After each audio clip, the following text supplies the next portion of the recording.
Hey everybody, welcome to another episode of Discovering Our Journey. I'm your host, JC. And I'm MC. Boom! Yes. Oh man. We left off last week discussing rules. Rules.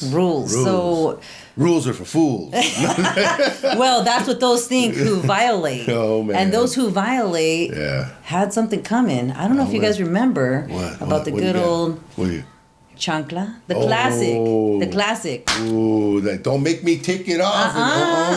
We learned how to boomerang with this thing. This was the classic right here. Yeah, there's a. How many of us are familiar with the chancla, right? Yeah. I think that was the most. The quicker one, right? Because not just a quicker one, but it wasn't so atrevido. Yeah. You know what I mean? Yeah. I think this was the way Grandma felt a little bit more better. You know, it's kind of like a slap in the hand nowadays. Yeah. I do. But you know what? My thing with my mom with the chancla, the thing about it is that when she tried to swing and hit me, right? What I do is I'd move in, right? So she'd be like, ow, oh, my hand, you're not supposed to move, you know? So that was the thing with me. It's like I knew how to deflect from the chancla, you know what I'm saying? So it's like I just knew that if I moved a little closer, she would hit me with her hand instead of with the chancla. So I don't know, man. Maybe, see, that's what showed me my character, because I think I was too scared. Like, I wanted them to hit me. I wouldn't move. I wouldn't dodge it. I'd be like, ah! Oh, yeah, that's the dodge I did. Ah! Oh, my God.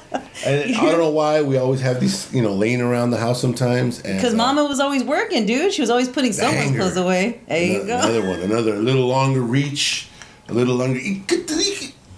So yeah, the hanger. Well, because she has so many kids, she's putting things away. You're acting up now. And it's like, that one, it stings, huh? A little sting. All right. Well, how about this one? How about this one? I don't know, but when she was working and you got in her way because Mama's always doing something, right? This one, right? Don't get that cord. Oh man. Next easy access right over here. Oh man, grab that iron cord and stuff. And you know what? That's a thin iron cord, because back in those days they made the big old thick iron cords. I know, right? Hey, you're getting it easy now if you got that one. Here's one of my top favorites. All right, one of my top favorites. Oh goodness! Man. Now see, now they're made out of this aluminum metal stuff. But I know they bend. But they bend. You hit something and it just bends. Yeah, but before it used to be wood. Before it was wood. So again, go back to my little movements. My mom would come at me with the scoba like that, and I'd be like, like that, and then all of a sudden I would break her scoba, okay? Because she would try to hit me, and I go like this, and she'd be like, "Dad, you broke my scoba. You ready?" Instant reflex. Hey, see that's the only child syndrome right there. No, heck no. Yeah, see, I was the only child, and I'm like, don't make me call my grandma. So see, I'm like number 3 in the whole thing. Yeah. So there you go. I'd be like, by the time they came to me, they were already tired. So yeah. I'd just be like, ah. Yeah, oh my God. And then how about this one? The traditional. Oh damn. Oh yeah. Hold on. Oh yeah. Let's hear it. Woo! Oh yeah! Don't make me take off my belt. That was Dad. Oh man, that was Dad. You don't want to wait till Dad gets home. Mom didn't want to deal with you no more. She's like, wait till your dad gets home. Yeah, that was. He's gonna show you that one right there. But I got something that's like, man, this goes back like in time and stuff. All right, this is one of those where it's like here. I thought we were out of them. No, hold on. Here goes. Let me grab this guy over here. Oh my God! We all have to bow here to this. All my respects. Known to us as La Rama de Membrillo.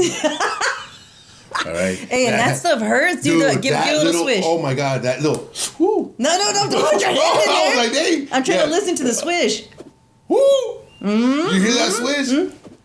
Dude, that don't make me, man. And it just had this. The thing would last forever. So yes, this right here is the holy grail of all. When nothing else was in reach, I'm telling you. But did you notice how everything we pulled out right now? Yeah. It's all about things that you have to have in your household to clean with. Yeah. You're utilizing it. See, I'm telling you, different times back then. Yeah. Women, we were having babies, we were working, we were taking care of everything, we were organizing, we were always working, being maids, always. Yeah. Doctors, lawyers. So what was your tool of for your kids? What was your go-to? There we go. This is where I bent the rule. Gotcha. You know, this is where it was talking to. Only once did I actually have to swap my kid. And I mean, like, hey, I don't want to do that. And that's how I discipline him, because he showed me that that's where I learned that you can't have the same kind of parenting skills with everybody. Yeah. Like he pushed the envelope so much that it was like, not only was it consistent, but it was becoming more and more severe. Yeah. So I just once, and then I called his dad, and then I had his dad go ahead and deal with that, but it wasn't easy, and it wasn't something that I wanted to do. Yeah. And you? For me, my brothers, again, you know, I have the 3 brothers, which are 12, 14, and 16 years apart. So that's a big gap. That's a big gap. So they have 2 years between themselves, but for me, it was a 12, 14, 16, approximately right there. Yeah. So growing up with them, my brothers, the method that I adopted was the whole smack of the hands. You know, when they were in my room touching stuff or whatever, I'm like, stick your hands out. Stick your hands out. They'd be like this, like, don't be touching my stuff. You know, and it wasn't about hurting them. It was more about like them, you know, like, you know, the emotion. Yeah. You know what I'm saying? So I learned that. Because I will say that, you know, I did adopt when I was a little bit younger. And a little bit younger, you know, my stepdad, their dad, you know, would be like, when I would get in trouble, you know, he would give us, you know, coscorrones, you know, he'd give us coscorrones and stuff. And it's like, oh, those things sting. Oh my God, I know. So the thing was that growing up, I would do the same thing for my brothers at first. And my mom would get mad and this and that. And then finally, I don't know what it was, but the one time my mom finally told me was like, when your, you know, stepdad does that to you, why do you do that to your brothers? And it just, the one time finally dawned on me, I was like, I'll never do that again. So then I adopted the whole, you know what, it's not really about the pain that you're going to hit them, because they might not even, I think it was too rough of a way to treat them, to where they're more concerned on the hurt than they are of what happened. So it's like, hey, you weren't supposed to touch it. Give me your hands. Give me your hands. And I'm like, don't be touching my stuff. Don't, you know. So I was a lot less physical with them in that sense. So we learn, you know, we learn, like you said. And there was some of them that I had to take stuff away from them. There was some that I had to give a little spanking, because different kids, different ways. Absolutely. And that's so important. See, I was really down on myself about that, because like I said, I lived a certain way, and for that way wasn't for me. You know, everyone, the rule was established, and boom, like you got, to me, it's got like, it was too much. But when I grew up my child, and he pushed me to that limit, I started to realize, wait a second, it doesn't make me a bad person. It just means that this is, you got to take this into a bigger view. Yeah. We in our country have laws. We have laws. And when you violate those laws, we have to use more enforcement. Why do you think we see more and more police officers? Because we're not obeying the law. And that shows you in your family how your family life is flowing. You know, that's why nowadays I get it. I was watching some old movies about when you would work for your boss, and you'd be like, oh, okay, everybody, my boss is coming for dinner. Make sure, you know, little Susie, your hair is straight. Make sure little Chuck and you know, Charlie, you got to be, you know. Remember, you're going to play that piano, that song that I taught you, okay? You're like, but it's important because it shows you that you are all like flowing, and there's respect, there's law, and there's love. Okay, you said something very important. That's one of the things about, you know, I feel that as growing up as kids, you know, like they call our kind of, you know, sometimes the ways our parents did was, you know, almost like a corporal punishment kind of thing. It's like, it was, you know, it was tough. And I think the whole point of it, more than anything, the purpose of it was more to have a little bit of fear, but a little bit of respect at the same time. But sometimes I feel like the balance starts to get lost, where it's more fear and less respect, you know, and I think that's where you're trying to get, you know, the balance right. Where I want to, you know, the threat with the chancla is that little bit of a fear, but also, okay, my mom told me I got to make sure that I don't sit up straight, or make sure I'm not making a mess, or whatever it is. So it's the balance that you got to try to get. And me growing up with my dad at 11 years old, the only problem was that I was really not, you know, I was never really punished that way. So my dad, he would get the belt. He was the type that, hey, you know what? You got here past this time, whatever. So he'd sit me like, I'd be sitting there like this on my knees, and he'd be like, all right, here we go. And he'd get the belt. His favorite thing with me was the belt. And it was like, whap! And I would, and just one after the other. And I'm just like, I would just take it. I'm like, okay. So I was, again, my defiant self, I'm like, all right, I think you said 4. This is number 5. Well, see, and so I realized that too. You said something big right there. You got to respect, and there has to be some fear because there's a consequence, when you violate that. Yeah. And so I notice now that like I would give my kid, he was very, he loved to push the envelope. And so I started to put more enforcement. There was more law enforcement. And so we started to take things away. Well, he took that as, oh, this is a game of hide and go seek. So I'm gonna look around and find all your hiding areas. See, these are the things that we have to understand that I had to understand that that's not the way that my kid needed to fear and respect me. He needed to understand that, like, there had to be clear rules. At one point, I did something and I myself violated my rules. And in that, I gave him the big thumbs up to go ahead and violate my rules. I did. I have to see, he's that mind that he runs on facts. And I noticed that I would be like, yeah, that applies to you, but not to you. And maybe that applies to you, but not to me. Mm-hmm. And I think that's where, because I notice now, looking back, I told him, oh, son, you should not drink. You shouldn't drink. It's not good for you. I shouldn't have said that. I really shouldn't have said that. Another thing I shouldn't have said was, hey, anyone that hurts you, you better let me know because I'm going to tear them up. A lot of times, little things like that we say, little kids will take and be like, wait a second. They'll construct it however they want to perceive what you just said and stuff. Yeah. Yes, I know. And I remember, though, see, it's these moments that, this is why I appreciate videography. This is why I appreciate recording and stuff, because when you see yourself behave a certain way, you go, damn, I messed up. Yeah. And you get to self-correct. Yeah. But I remember, like, on that note, that's why I don't think I said anything before. I remember my dad making that comment. You let me know if anyone ever hurts you. I will mess them up. And I think that's why when I saw something that happened that shouldn't have happened, I stayed quiet to protect that person.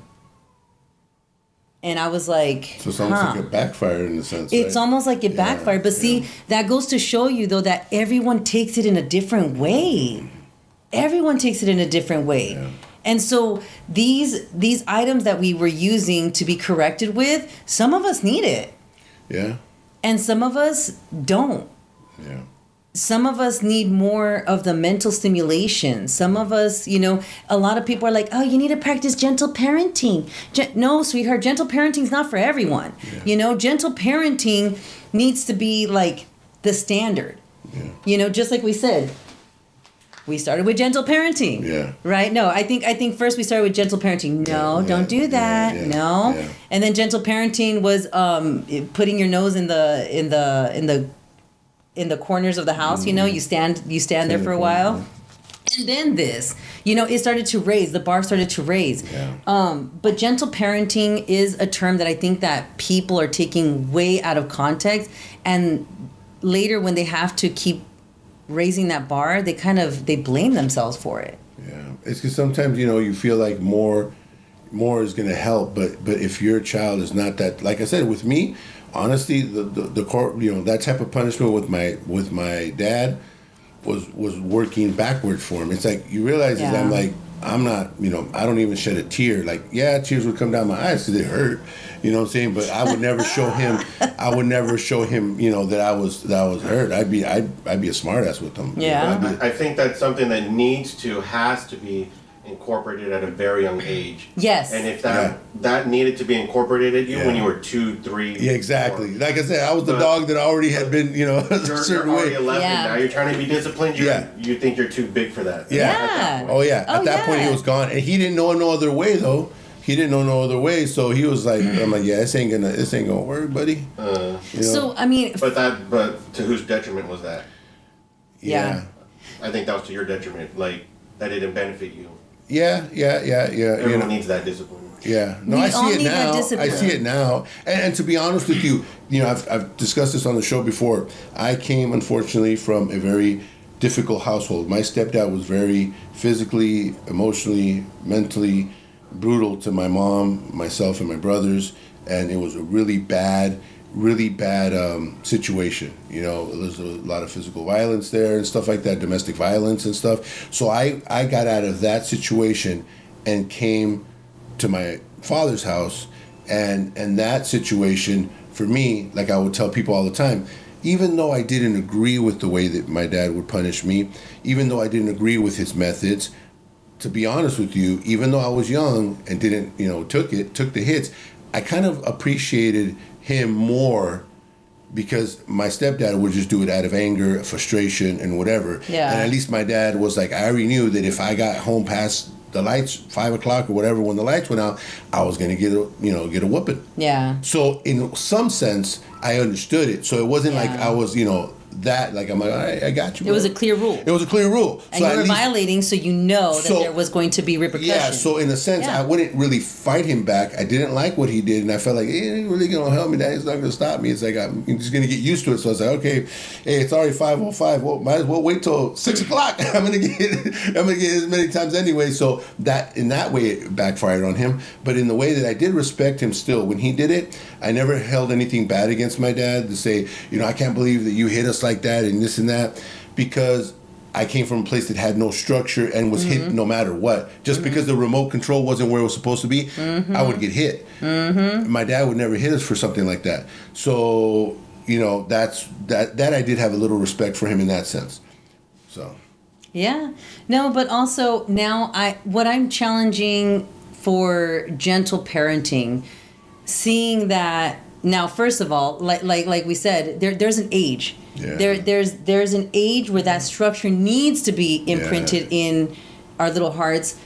Once we reach a certain age, you're kind of done. Yeah. Well, you got to adjust. You got to adjust. You go. You got to adjust. Correction becomes different. It becomes more of a communication because then you end up trying to parent your child forever, and you're doing them a disservice. Yeah. There's got to be, I know you want to give your child everything and anything, but there has to be some kind of structure. There has to be some kind of discipline. Yeah. And you adjust as you get older, but you can't start when they're older already and go, oh man, they went too far. Now I want to bring them back down to a, you can't. It's so challenging the whole gentle parenting. I think it should start with the correcting factor of, hey, you don't do that, right? You don't do that. That's a correction. I think it's stronger words at first. It's almost like yes. Not trying to compare it to dogs or animals, but it really does make a difference of your tone. And that's one thing that, when we learn, when we're teaching, young pup how to be, is tones, facial expressions. Kids will adapt to that. They know when you're mad. So, and like you said, the tone, hey, Charlie, and give them the ability to kind of redo before we, our parents, as parents, even though we're exhausted and we might be frustrated, give them that mulligan chance, to do it again. Like, Charlie, we've talked about that before. Didn't I ask you to put that there? And then see if that happens. If not, then the next step happens. We're missing one step, though. Oh, okay. What? What's missing one that it just hit me right now, because it didn't happen to me. Okay. It didn't happen to me, but it happened to my wife. Okay. All right.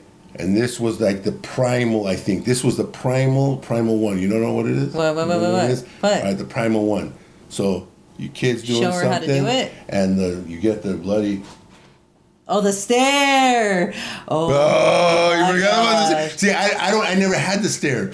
So I didn't have the... You know what I'm saying? It's like, we're going to go to someone's house, and this is my wife is telling me, right? We're going to go to someone's house, and you better not ask for nothing. You already ate. I fed you. All right? They feed them in the car.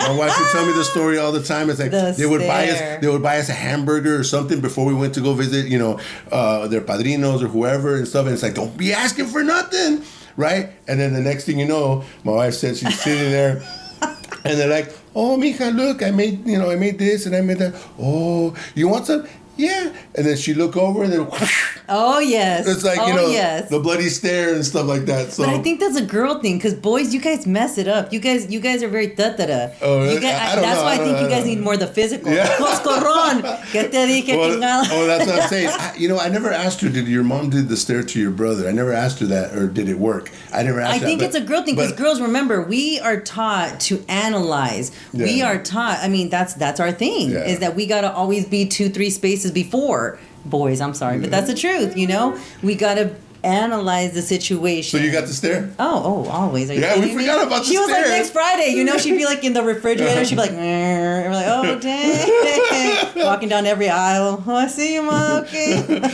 Yeah, so the stare, we forgot. That's a big one. That's a big, like, not me, but I've heard growing up, it's like. See, that didn't work for our kid, though. Well, it worked for the other one, and not one, but not the other. I got you. The one, you'd stare at him, and he'd stare right back at you. But that's what I'm saying. But then the other one, you stare, and they start tearing up. And it's like, okay, that's all you need to do. Exactly. Yeah. So that's why I'm saying, though, when we noticed that one of our kids responded to the stare, and then she would just destruct. Oh my God! Yes. Yeah. And self-correct. Yeah. So, but our son, no, and so then I then went to the next level of the SWAT, which I really wish I would have stopped. Now, seeing the bigger picture, I really wish I would have done. It's all about the mind. I should have challenged him mentally. Yeah. And I think you're that kind of way too. So how would you have perceived punishment instead of physically, more mentally? I think really focusing on the facts of the situation more than the punishment, I guess, is what it is. Because, you could take whatever away from me. You could make me go clean or do whatever. None of that stuff really worked for me. I guess really the only times that my dad kind of got to me a little bit was the disappointment. I'm reflecting back. Man, you make me go back, nigga. And I'm reflecting back. Get the tissues, please. And this is silly, all right? This is silly. I'm a teenage boy. I think I was probably like around 12 or 13. And I remember, I can't remember where I got them from, but I had some postcards of some swimsuit models. All right? And I remember, that I had them. Was it the little risque ones? No, because back in our day, it was only getting worse and worse. No, they were just regular swimsuit models. Nothing risque, nothing like that. The little postcards. Like the sports, like cheerleaders. It was like Sports Illustrated. I think they were in a Sports Illustrated magazine, and they came off, and you just ripped them off or something. Yeah. Can't remember where I got them from, but one of my sisters ratted me out. That I had some of these postcards. And the next thing I know, I'm driving in the car with my dad, and my dad's like, "Open the glove compartment." I was like, oh no! I'm like, "Oh, the glove compartment." I was like, yeah. Boom! I opened them, and I was like, "Oh, you got the same ones?" No, I was playing. So I was like, what is that? And I'm like, Sports Illustrated, and and he was like, "I'm disappointed." You shouldn't be having those things. I'm like, all right. So I think that's kind of what it got me was, if I could say that there was a moment that I felt like a certain way. Yeah. It was not you shouldn't do this because again, I'm a factual guy, right? Yeah. That's the whole way my brain works. Yeah. So I feel like really reaching out to me in a way that he was concerned, like, you're a young boy, you shouldn't be carrying these things. I know that they're around, but it's just inappropriate. And I think that kind of got me a little bit like let him down, like, oh man, I feel embarrassed. So I think that route for me helped. Yes. That more than the whole, oh my God, I found this and you're going to get whooped. Or I found this and you're going to go out there in the yard and clean and this and that. And it wasn't. So for me, the emotional connection with my dad and feeling that way. And I'm like, oh man, that got me. So I guess that would be the one that just, yeah. Yeah, and I think, see, this is so important because then when we look at this scenario, if it's not checked off correctly and that part of you is broken, this is what your partner has to deal with later. Mm-hmm. I'm serious. Yeah. And a lot of us, and I say us, because now I'm starting to pick up the pieces and I'm starting to understand myself so much better, where I want to create an environment that's healthy, where I flourish mentally, physically, and everything. Yeah. And so it's now when I'm bettering myself and I'm realizing these things that were broken of me that I didn't need, that didn't do me any justice. And I even noticed that I did it myself, but luckily, like, I didn't do it as deep, right? Because I bent my rules and stuff. But anyways, I'm forgiving myself a little bit. But now it's karma in the sense where my partner has to deal with me, and now I'm changing. And so we know that when there's change, there's always uncomfort. It's uncomfortable. Yeah. That's what we talk about all the time. Right? And so now that I'm looking under my hood and I'm kind of organizing things better, it starts to almost open up your partner's hood, and then you start to be like, I know I used to be okay with this, but now I'm not. And this is where conflicts start. And this is why it's so important that we start to understand, like we've said before, it starts with you. But see, that's why it's so important that you got to understand. When you ask me who is like the more stricter one, who's the more, it's me. Yeah. Because I've learned that without the laws being respected, especially with my firstborn, unfortunately, it creates chaos. Oh, it creates chaos. I get it. And with that, you need a firm foundation. The foundation has to be firm and it has to be set. You can't keep living in gray areas, because gray areas is where we find loopholes. Yeah. It has to be crystal clear. And that's why I'm telling you, when I gravitated towards really like my faith, I understood that God was perfect. He brings light, which is just understanding. He brings order to the disorder. Mm-hmm. He never goes beyond what he says. He has never, ever not done what he has said.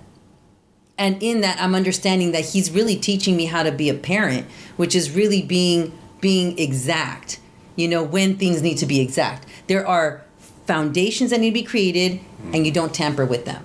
Otherwise, chaos. It's chaos. Yeah. Mom and dad, we got to work together.